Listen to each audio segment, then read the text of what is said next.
Hello guys! Welcome back to my channel. A channel that discusses very dramatic movie stories, guys. In this video, I'll take you to watch a very dramatic movie about this story, entitled, He Finally Found Me. Before this story begins, don't forget to hit subscribe and like. Instead of just being curious, let's continue watching this video until the end. Okay?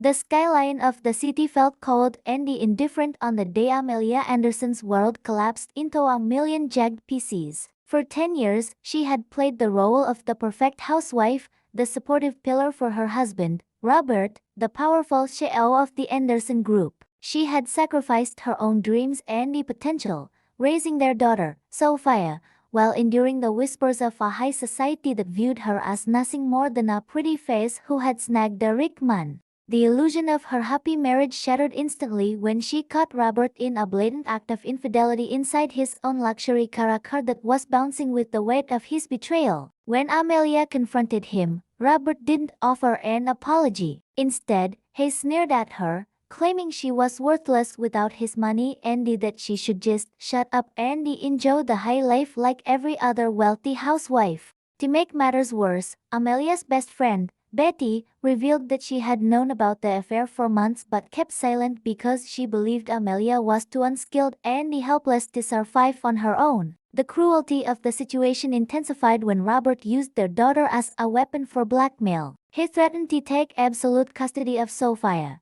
mocking Amelia's lack of a job and savings, and reminding her of the prenuptial agreement that would leave her with nothing. Desperate to prove her independence and secure her child's future, Amelia began a grueling search for work, only to find that the interviews she secured were traps set by Robert to humiliate her further. During one such trap at the Lewis Club, where she was being harassed by Robert's predatory associates, a mysterious savior appeared, Cooper Walker. Cooper, the CEO of the legendary Walker Group and a man of old money and immense power, didn't just rescue Amelia from the harassment. He blacklisted the entire club to protect her. Unknown to Amelia, Cooper had a secret that spanned 2 decades. 20 years ago, Amelia had saved his life when he was a broken bow on the verge of jumping off a bridge, giving him a 4-leaf clover and the hope to keep living. Now, as a billionaire, he had finally found the woman who gave him a future, and he was determined to be the guardian she never had. Amelia's path to redemption began in the most unexpected way, through her talent for cooking, which had always been dismissed as a mere domestic chore. Cooper's niece Stella recognized Amelia's brilliance in the kitchen and proposed that she become their family's private chef. Recognizing this as the stable opportunity Amelia needed to win her custody battle, Cooper presented her with an extraordinary offer, a $1 million advance on her salary, covering grocery allowances, uniforms, and a year's worth of pay up front. This financial windfall gave Amelia the leverage she needed to face Robert in court as an equal. While Amelia struggled with the feeling that she was just a pretty face, Cooper watched her from the shadows, his heart heavy with the realization that she still didn't remember the boy on the bridge. As the legal battle for Sophia loomed, Amelia found herself caught between a past she couldn't remember and a future with a man who had been waiting 20 years to repay a debt of life and love. Proving that while Robert had stolen her decade, Cooper was here to give her a lifetime. The morning air in the Walker estate was crisp, carrying the scent of dew and the promise of a transformation. Amelia stood in the center of the massive, professional-grade kitchen, her hands trembling as she touched the cold marble countertops. For years, her cooking had been a silent labor, a way to pass the time while Robert was out working, but now, it was her lifeline. She looked at the check for $1 million sitting on the table, a piece of paper that represented her freedom and her dignity. For the first time in 10 years, she didn't have to ask a man for permission to buy a dress or a toy for Sophia. But the weight of the responsibility was daunting. Could she really be a professional, or was she just a housewife playing pretend? As she began to prep the ingredients for breakfast, the rhythmic sound of the knife against the cutting board became a steady heartbeat, grounding her in the reality that her skills were real,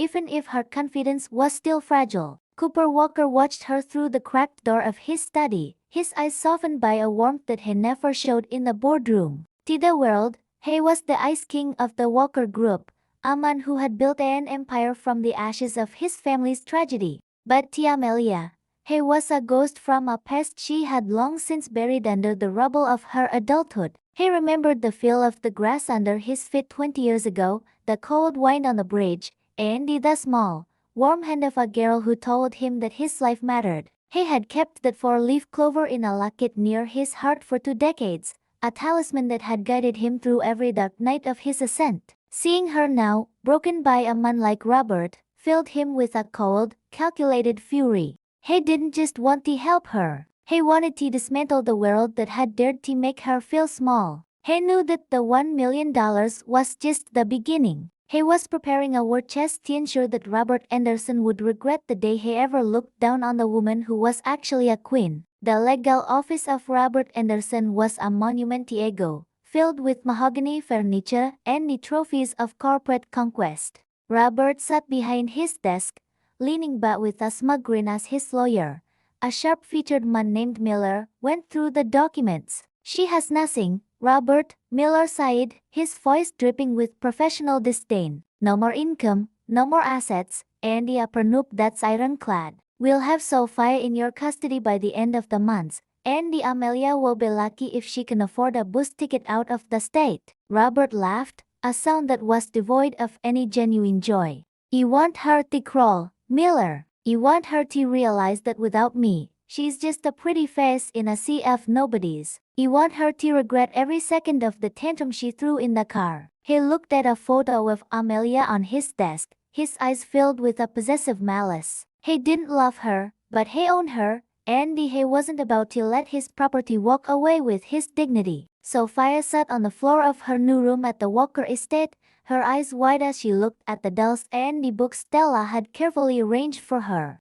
For a 10-year-old, she was remarkably perceptive. She had seen the way her father's car bounced, and she had seen the way her mother's eyes had turned into glass that day. She knew that her world had changed, but she felt a strange sense of safety here that she had never felt in the Anderson mansion. She liked Uncle Cooper, even though he didn't talk much. He looked at her mother the way her father never did, with a kind of quiet awe, as if her mother were a rare treasure. Sophia picked up a book and began to read, a small smile playing on her lips. She didn't know about bridges or four-leaf clovers, but she knew that for the first time, her mommy wasn't crying in the kitchen. Betty, the best friend who had betrayed Amelia, was currently sitting in the cafeteria of the Anderson group, her mind a whirlpool of anxiety. She had spent years positioning herself as the head of the legal department, convincing herself that she was the smart one, the capable one, while Amelia was just the lucky one. But seeing Amelia's resolve to divorce Robert had unnerved her. She had expected Amelia to crumble, to beg for her help, to stay in the marriage out of fear. But instead, Amelia had walked away with a fire in her eyes that Betty didn't recognize. She thought about the secrets she held, the months of silence she had maintained about Robert's affairs, and she began to wonder if she had backed the wrong horse. If Amelia somehow managed to survive this, Betty knew she would be the first person on the list for retribution. The latte she was drinking suddenly tasted like ash. The first dinner Amelia prepared for the Walker family was a masterpiece of emotional storytelling. She didn't cook fancy, molecular gastronomy. She cooked the recipes of her childhood dishes that tasted of home and comfort. There was a roast chicken with herbs that filled the dining room with a scent of sanctuary, and a lemon tart that was a perfect balance of sweet and sharp. Cooper sat at the head of the table, his niece Stella on one side and Sophia on the other. As he took the first bite, he felt a jolt of memory that nearly brought him to his knees. It wasn't just the flavor, it was the care in the food. It was the same warmth he had felt 20 years ago. He looked at Amelia, who was standing by the sideboard, her hands nervously twisting her apron. "This is the best meal I've had in 20 years, he sighed, his voice thick with an emotion he couldn't hide. Amelia looked up, her eyes meeting his, Andy for a fleeting second. A spark of recognition flickered in the back of her mind, a boy with tear-streaked eyes, Andy, a bridge in the background. But it vanished as quickly as it came, leaving her only with a profound sense of gratitude. The internal conflict within Amelia intensified as the court date for the custody hearing approached. Every night, she stayed up late, researching family law and organizing her finances. She had a job now, $1 million contract, and the support of the most powerful man in the city. But the voice of Robert still echoed in her head, telling her she was worthless. She spent hours in front of the mirror, trying to find the woman Cooper seemed to see. She saw the lines around her eyes, the result of a decade of silent grief, but she also saw a new strength in her jaw. She realized that she wasn't just fighting for Sophia. She was fighting for the girl on the bridge who had believed in a stranger's life. She pulled out the four-leaf clover she had found in a book, not the one she gave Cooper, but another she had found years later, and held it tight. "I'm not just a pretty face," she whispered to the empty room. "I'm a mother, and I'm a survivor."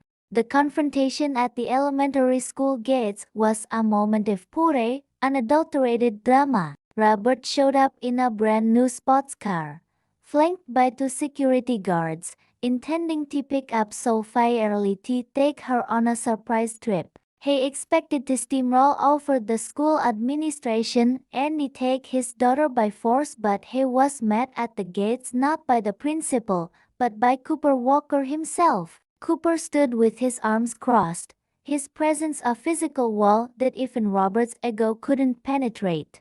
"She's not going with you, Robert," Cooper sighed, his voice a low, dangerous rumble. Robert laughed, his face contorted in a sneer. "Andy, who are you?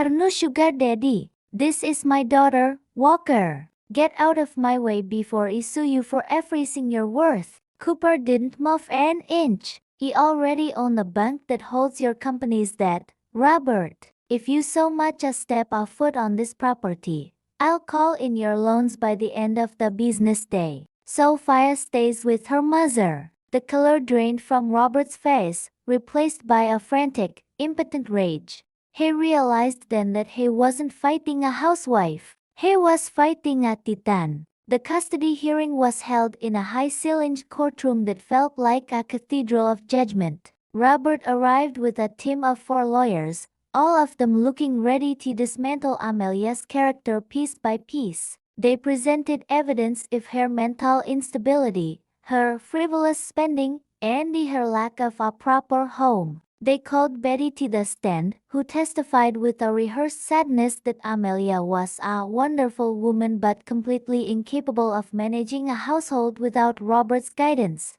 Amelia sat at the defense table, her hands folded neatly in front of her, her face a mask of calm. When it was her turn to speak, she didn't yell or cry. She simply presented her employment contract with the Walker Group, her bank statements showing the $1 million deposit, and a detailed plan for Sophia's education and well-being. She looked the judge in the eye and spoke about her decade of service to her family, a service that Robert had treated as a lack of skill but she now recognized as her greatest strength. The turning point in the hearing came when Cooper Walker was called as a witness. The entire courtroom went silent as the billionaire took the stand. He didn't tell about Amelia's cooking or her beauty. He talked about her character. He spoke about the day he met her 20 years ago, not as a savior, but as a witness to her innate goodness. He told the story of the bridge,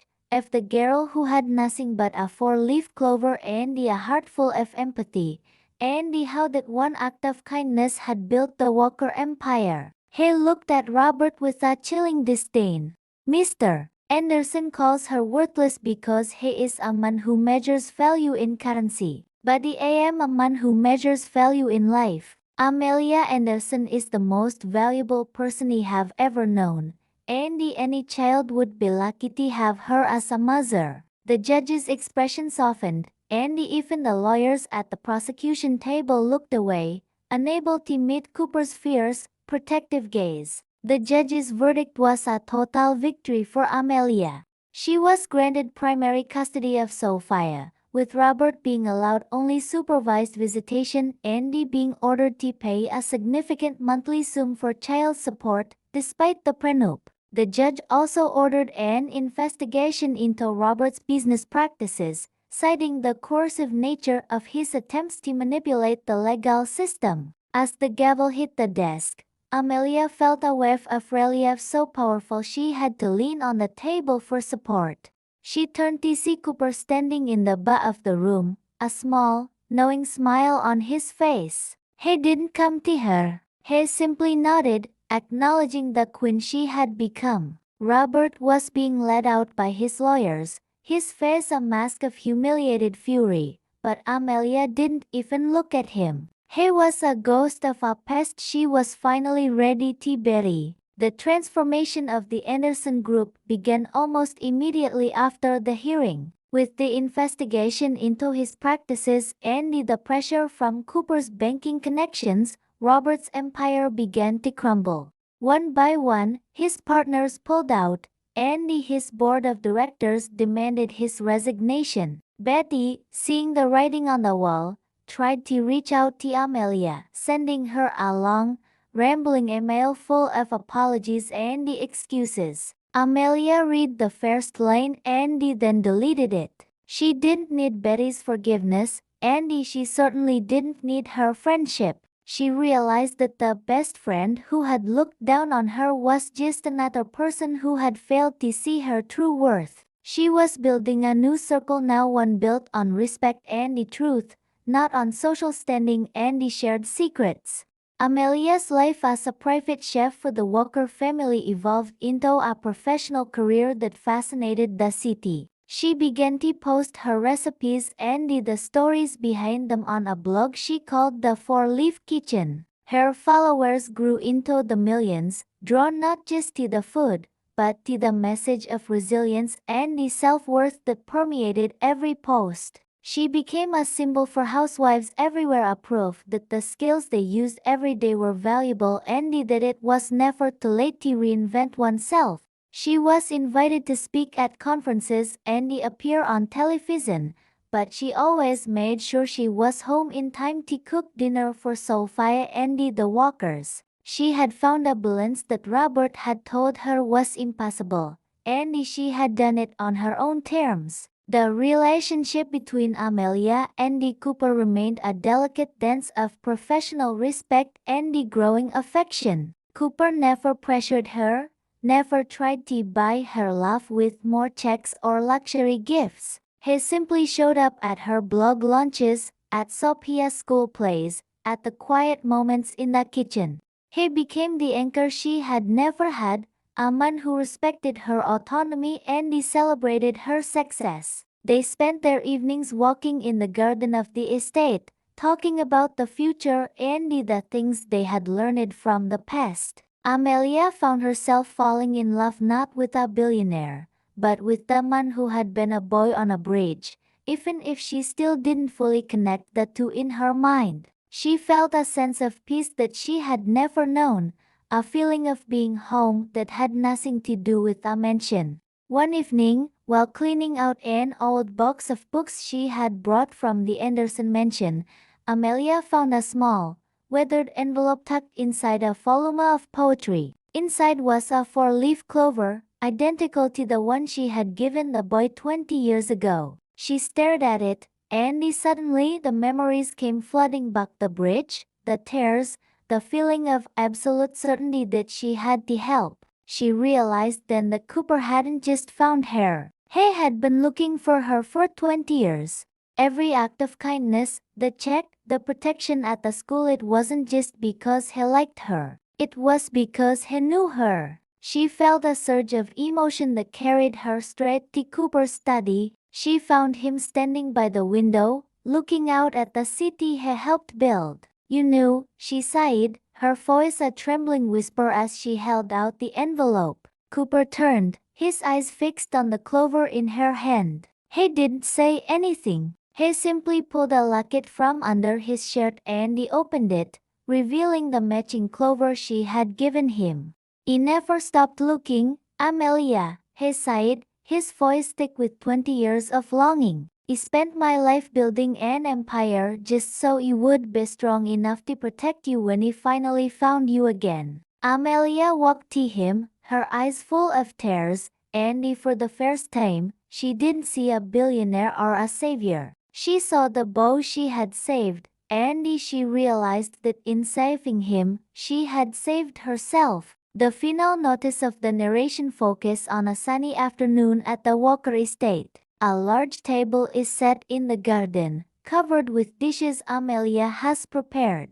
Sophie and Stella are laughing as they play with a new puppy, while Betty and Robert are distant memories of a life that no more longer exists. Amelia and Cooper are sitting at the table, their hands entwined, watching the sunset. The city skyline is still there, but it no more longer feels cold or indifferent. It feels like a kingdom they have built together, one founded on a 20-year secret and a laugh that survived the fire. The pretty face is now a visionary leader. The Ice King is a devoted partner. And the girl on the bridge is finally, perfectly, home. The internal architecture of the city's social elite was permanently altered by the Amelia Anderson effect. Arrogance was no more longer a fashionable trait among the wealthy, as the story of Robert's downfall and the Amelia's rise became a cautionary tale the parents told their children about the dangers of pride. People began to look at their staff, their partners, and the invisible people in their lives with a new sense of respect, wondering if they, too, might be harboring a queen or a hidden savior. Amelia had not just won her own freedom, she had forced an entire society to confront its own prejudices and the shallow nature of its judgments. Robert Anderson's final days in the corporate world were spent in a windowless office in a mid-level industrial park, his name a punchline in the very boardrooms where he had once been a god. He lost his mansion, his cars, and his standing in the high society he so craved. He spent his nights in a small apartment, watching Amelia on television, his eyes full of a bitter, impotent regret. He realized too late that he hadn't just lost a wife. He had lost the only person who had ever truly seen him as a man and not just a Cheo. His legacy was one of greed and betrayal, a hollow monument to a life spent chasing the wrong things. The Walker Anderson legacy became a brand of its own, but its focus was entirely philanthropic. Amelia used her influence to build the Bridge Foundation, a network of shelters and vocational schools for women escaping domestic and economic abuse. She wanted to ensure that every invisible woman had a path back to her own dignity and a chance to build a life of her own choosing. She and Cooper donated a significant portion of their wealth to the foundation, turning their personal victory into a systemic movement for change. Amelia was no more longer just a chef or a mother. She was a beacon of hope for millions. As the years moved into a second decade, the story of the four-leaf clover became a part of the city's folklore, a reminder that the smallest act of kindness can have ripples that change the world. Children would often search for clovers in the parks near the bridge, hoping to find their own good luck and their own path to a life well lived. The bridge itself was renamed the Amelia Crossing, a symbol of the connection between the past and the future, and the power of a single soul to make a difference. Amelia would often walk across it with Cooper, their hands still entwined, remembering the day it all began. In her 80s, Amelia took up painting, a hobby she had abandoned when she first met Robert. Her work was abstract and powerful, often using shades of green and gold to depict the strength of the human spirit. She called her most famous series The Bridge of Light, which depicted the journey from shadow into truth. Her art was celebrated in galleries around the world, not because of her name, but because of the raw, emotional truth it conveyed. It was a final, creative expression of her resilience, A way to show the world that even the deepest scars can be transformed into something enduring and beautiful. Cooper's final project before his retirement was the creation of a national archive for family history. He wanted to help other families who had been torn apart by betrayal or corruption to find their way back to their roots and to reclaim their stolen honors. He spent his final days working in the archives alongside Amelia, often being the one to make the call to a woman like her to tell her that her family's legacy had been restored. It was a poignant, beautiful way to end a life that had started in the cold shadows of a bridge. He realized that the greatest wealth he had ever possessed wasn't his billions, but the memories he had built with the girl who had given him a clover. The legacy of the billionaire and the housewife lived on through their children and the grandchildren. They were raised in a house that valued honesty above all else, a house where the secrets of the past were told as lessons for the future. They were a new kind of elite, diverse, educated, and deeply committed to social change. They took the foundation into the digital age, using new technologies to amplify the voices of the marginalized and to ensure that the invisible people of the world were finally seen. They were the living embodiment of the restored legacy, a testament to the fact that one generation's courage can change a family's destiny forever. As we look back on the 60-minute narrative, we see that it was never just a story about a cheated-on wife. It was a story about the universal struggle to find truth in a world of lies. It was a story about the power of a woman's love to survive betrayal and the strength of a soul to face its own shadow. It was a story that reminded us that the most important battles are not the ones we fight in the courtroom, but the ones we fight within ourselves to remain human in inhuman circumstances. Amelia and Cooper showed us that true power is the power to be yourself. The final moments of the narrative focus on the Walker estate at dusk. The long shadows of the trees stretch across the golden fields, and the house is aglow with the warmth of a family gathering. Inside, we see the photos on the mantel, the grainy image of the bridge, the photo of Amelia at her first blog launch, and the main awards for her humanitarian work. It is a house that has seen much pain, but it is now a house of peace. The silence is no more longer suffocating. It is a silence of contentment and closure. The Savior is finally home, and the bow on the bridge is at rest. The "He finally found me" narration concludes with a final look at the enduring nature of hope. It reminds us that no matter how long the struggle, the truth will always catch up, and that catch can be a blessing rather than a curse. It is a story for everyone who has ever felt like they had to hide who they are to be safe. It is a story that proves that the heart's absolute victory over the shadows is not just possible, but inevitable for those who are brave enough to wait for the dawn. Thank you for listening to the story of Amelia and Cooper, where the most important move was always the move toward truth. The visual memory of Robert and the car fading into the background of Amelia's life becomes absolute. We are left with the echoing footsteps of a woman who realized that her power was never something to be given away or granted by a man. Amelia's transformation from a betrayed housewife to a visionary leader remains a beacon for anyone trapped in a toxic narrative of their own making. She proved that the most hardened circumstances can be softened by a single, bold decision to say no more to a lie and yes to the truth of one's own capability.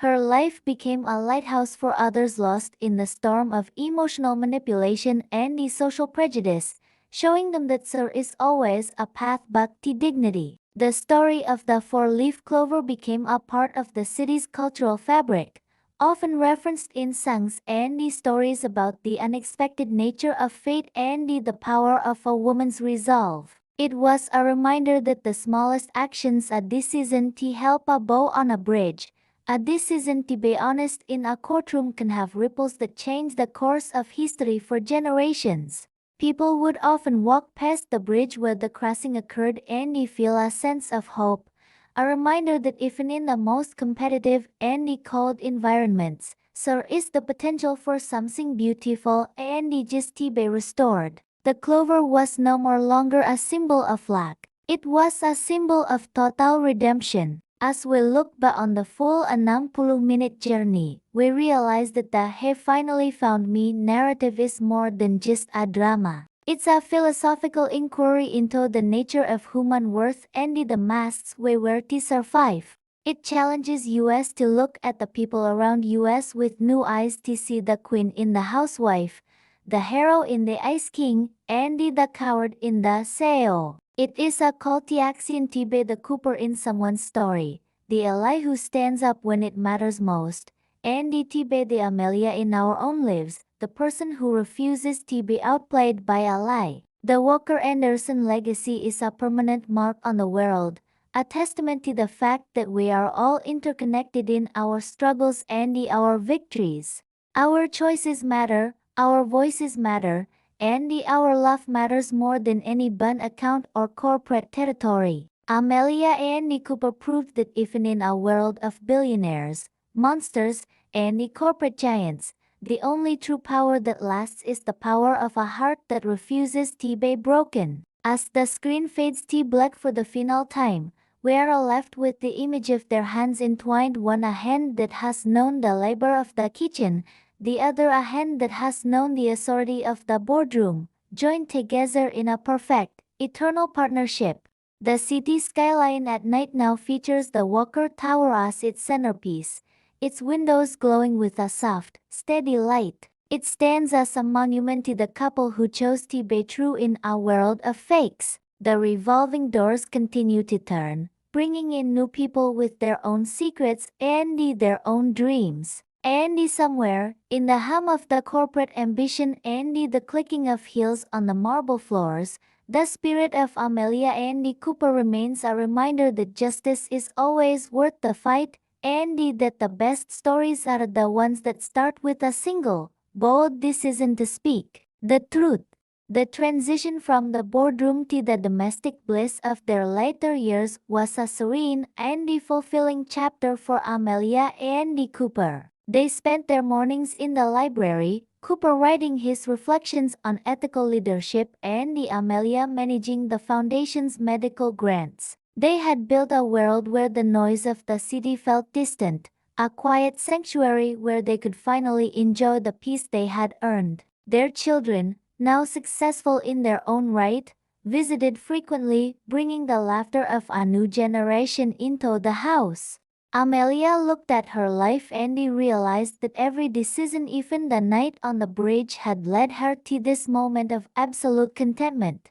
Cooper's devotion to Amelia never wavered, even as the decades added lines to his face and silver to his hair. He was her silent guardian, the man who had outplayed the world to give her the life she had always deserved. He realized that his greatest achievement wasn't his business empire, but the trust and the love of the woman who had walked onto a bridge 20 years ago and changed his world. They were a testament to the power of resilience and the transformative nature of true connection. The Ice King had become the partner in the only way that mattered. The Amelia and Cooper Foundation continued to flourish under the leadership of their eldest daughter, who possessed Amelia's fierce spirit and Cooper's strategic mind. The foundation had become a global leader in social ethics, influencing policies in dozens of countries. Amelia's influence was felt in every program, a persistent voice for the vulnerable that could not be silenced. She had turned her private pain into a public healing, a transformation that made every second of her struggle worth the cost. The Walker name remained a beacon of hope for millions. The story of the four-leaf clover became a case study in universities and business schools, not for its drama, but for its lessons in corporate social responsibility and ethical leadership. Cooper's memoir, The Death of Life, became an international bestseller, inspiring a new generation of leaders to know their worth and stand up for their dignity. He was no more longer just a billionaire or a feared titan. He was a global icon of empowerment. His face was a symbol of the strength that comes from truth, a man who had walked through the fire and come out on the other side with a heart of gold. Even in his 90s, Cooper's energy was seemingly boundless. He remained active in the foundation, often visiting the clinics and the schools he had helped build. He would sit with the people and listen to their stories, his eyes full of the same empathy that had saved his own soul. He was the patriarch of a new kind of dynasty, one built on character, not just capital. He was a man who had lived 1,000 lives in one, and he was satisfied with every single one of them. He knew that his legacy wasn't the buildings or the money, but the lives he had changed. When Cooper eventually passed away, he died peacefully in his sleep, his final gaze fixed on the woman who had redefined his world. The city went into a week of mourning, but for Amelia, the silence of the estate was the only thing that mattered. She stayed in their home, surrounded by the memories of the man who had loved her so deeply. She was not afraid of the future, for she knew that the life they had built would sustain her until they were reunited. The Ice King was gone, but his honor remained the law of the land. Amelia lived for several more years, a beloved figure in the city and a guiding light for her family. She saw her grandchildren grow into compassionate adults, and she saw the foundation reach new heights of global impact. She was at peace with her past, realizing that every shadow had been necessary to find the light. When her time finally came, she passed away with a smile on her face, her final gaze fixed on the sunset over the city, a symbol of the journey that had finally carried her home. The Queen is at rest. The narrative's impact was particularly felt in the arts. A major film was produced based on Amelia's life, starring an actress who had once worked as a cleaning lady to pay for her classes. The movie didn't focus on the glamour of the wells, but on the grime of the betrayal and the internal strength required to stay silent while being shamed. It won every major award, bringing the message of worker dignity and the personal resilience to an even wider audience. Amelia's mentees attended the premiere, realizing that their mentor's private pain had become a public healing. The Amelia model established by Cooper and the Amelia also influenced urban planning. The city began to integrate more social spaces into corporate districts, ensuring that workers from all levels had a place together and interact as equals.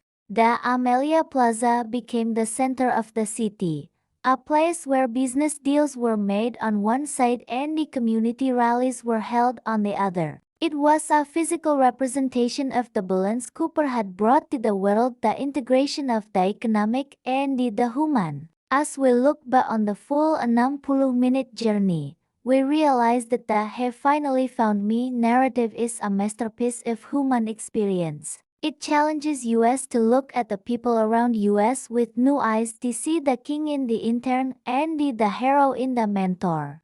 It is a call to action to be the spark of truth in our own lives, and to never be afraid to strike a blow if it means finding the light. The journey is over, the truth is out, and the Queen is finally at peace. Goodbye to the Ice King and his savior. The final credits roll over the image of a single white rose blooming in the center of the Walker Estate garden. The audio is the sound of a soft summer wind and the distant chime of the city bells. It is a sound of peace, of completion, and of a promise kept.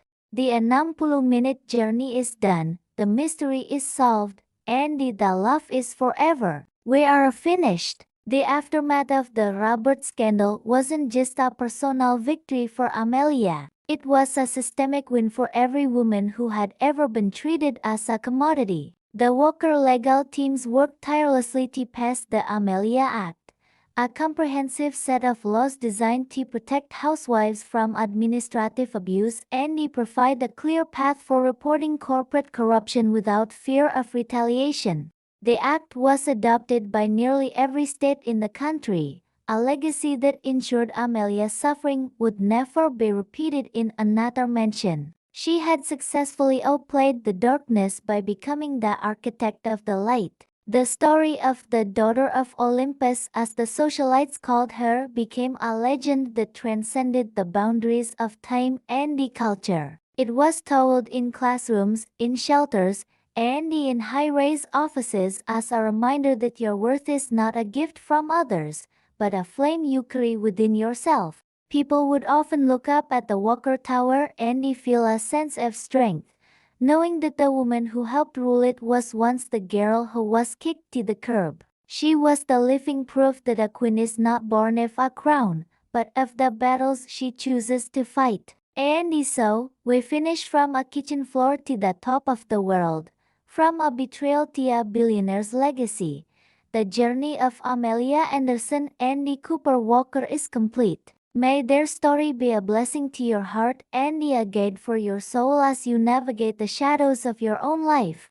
Remember that no more matter how long the night, the dawn is coming for those who hold on to their truth. The queen has moved on, the Ice King is at peace, and the love is eternal. We are finished with the narrative of "He finally found me," but the light it ignited will burn forever. The internal peace Amelia found was not a static state, but a dynamic, growing force. She realized that by refusing to let Robert's shadow consume her, she had allowed Cooper's light to grow even brighter in her life. She often imagined what her life would have been like if she had stayed in that Anderson mansion, waiting for a man who only saw her as a pretty face. The thought filled her with a profound sense of gratitude for the courage she had found to walk away. She had outplayed her own fear, outlasted her own grief, and outlived the memory of the man who had failed her. She was no more longer just Amelia, she was the architect of her own soul. The relationship between Amelia and Sophia remained the most beautiful transformation of all.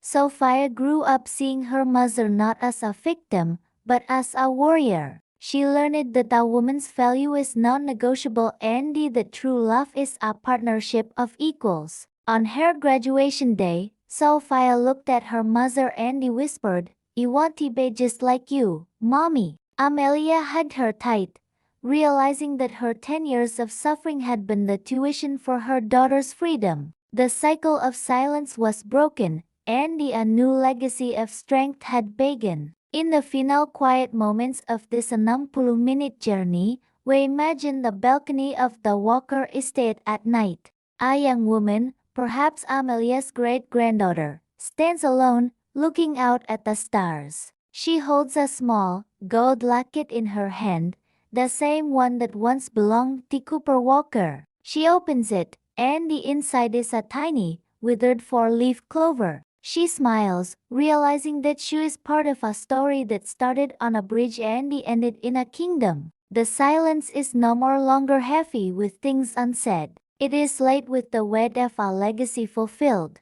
The fire is eternal, and the truth is out. We are finished.